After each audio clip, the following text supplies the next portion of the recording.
আসসালামু আলাইকুম বন্ধুরা, কেমন আছেন সবাই? বন্ধুরা, আপনারা যারা কন্টেন্ট ক্রিয়েটর আছেন, আপনারা যারা ভিডিও তৈরি করেন, অবশ্যই আপনারা কথাগুলো স্পষ্ট করে বলবেন, একটু জোরে সোরে বলবেন।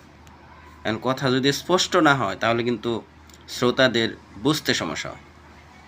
তাই কন্টেন্ট ক্রিয়েটরের মেইন লক্ষ্য, এক নাম্বার যে উদ্দেশ্যটা, সেটা হচ্ছে আপনার কণ্ঠটা, আপনার কথাটা যেন স্পষ্ট হয়। তাহলে শ্রোতারা সব বুঝতে পারবে এবং আপনার ভিডিও দেখে মজা হবে। তো এমন ভিডিও করলাম, আমি কি বললাম, আমার ভিউয়ার্সরা বুঝলোই না, মানে কথাই বুঝলো না, ওই ভিডিও কিন্তু তারা দেখবে না।